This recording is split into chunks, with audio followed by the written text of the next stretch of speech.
সবচেয়ে অবাক করা বিষয় কি জানেন? সমাজে সবচাইতে বিশৃঙ্খল ব্যক্তি, বিড়িখোর, গাঁজাখোর, সবচাইতে উশৃঙ্খল, সীমালঙ্ঘনকারী, খুব বাজে প্রকৃতির মানুষ, সলাৎ ত্যাগকারী, যে ইসলামের সাথে কোনো ধরনের সম্পৃক্ততা নাই, সেই ধরনের মানুষ আপনার হচ্ছে নেতা, আপনি যাকে অনুসরণ করেন। এটা হচ্ছে সবচাইতে নির্বোধের কাজ। অথচ আল্লাহ সুবহানাহু ওয়া তাআলা সূরা আহজাবের 21 নম্বর আয়াতে বলেন, লাকাদ কানা লাকুম ফি রাসূলিল্লাহি উসওয়াতুন হাসানা। তোমাদের জন্য রাসূল সাল্লাল্লাহু আলাইহি সাল্লামের জীবনে রয়েছে উত্তম আদর্শ।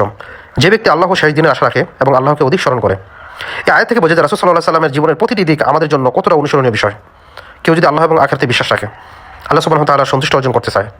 এছাড়া আল্লাহ সুবহানাহু ওয়া তাআলা সূরা আল ইমরানের 31 নম্বর আয়াতে বলেন, কুল ইন কুনতুম তুহিব্বুনাল্লাহ ফাত্তাবিউনি ইউহিব্বুকুমুল্লাহ ওয়া ইয়াগফির লাকুম যুনুবাকুম আল্লাহু গফুরুর রহিম। বলুন, তোমরা যদি আল্লাহকে ভালোবাসো তবে তোমরা আমাকে অনুসরণ করো, তাহলে আল্লাহ তোমাদেরকে ভালোবাসবেন, তোমাদের গুনাহসমূহ ক্ষমা করে দিবেন। এছাড়া আল্লাহ সুবহানাহু ওয়া তাআলা সূরা হাশরের 7 নম্বর আয়াতে বলেন, রাসূল তোমাদেরকে যা দিয়েছেন তা গ্রহণ করো, তিনি তোমাদেরকে যা করতে নিষেধ করেছেন তা থেকে তোমরা বিরত থাকো। আল্লাহ সুবহানাহু ওয়া তাআলা আরও বলেন সূরা নিসার 80 নম্বর আয়াতে, যে ব্যক্তি রাসূল সাল্লাল্লাহু আলাইহি সাল্লামের আনুগত্য করে সে অবশ্যই আল্লাহর আনুগত্য করলো। এই আয়াতগুলো থেকে স্পষ্টভাবে বোঝা যায় আল্লাহ সুবহানাহু ওয়া তাআলা আমাদেরকে নির্দেশ দিয়েছেন যে রাসূল সাল্লাল্লাহু আলাইহি সাল্লামকে অনুসরণ করতে হবে। আমাদের ব্যক্তিগত জীবনে, পারিবারিক জীবনে, সামাজিক জীবনে, রাষ্ট্রীয় জীবনে, আমাদের প্রত্যেকটা কাজে এভরি সিঙ্গেল টাইম আমাদেরকে অবশ্যই রাসূল সাল্লাল্লাহু আলাইহি সাল্লামকে অন্ধভাবে অনুসরণ করতে হবে। এছাড়া আমাদের আর কোনো ওয়ে নাই।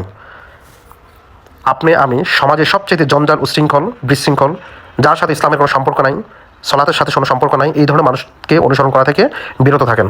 নিশ্চয় আখিরাত এবং দুনিয়ার জীবনে আল্লাহ সুবহানাহু ওয়া তাআলা আপনাকে কল্যাণ দান করবেন। যে নেতা সিগারেট খোর, সীমালঙ্ঘনকারী, সুদখোর, জঞ্জাল, বিশৃঙ্খলাকারী, এই ধরনের মানুষ থেকে দূরে থাকেন। নেতা হিসাবে একমাত্র অনুসরণ পাত্র হিসাবে রাসূল সাল্লাল্লাহু আলাইহি সাল্লামকে মেনে নিন। জীবনে অবশ্যই কল্যাণ আসবে ইনশাআল্লাহ।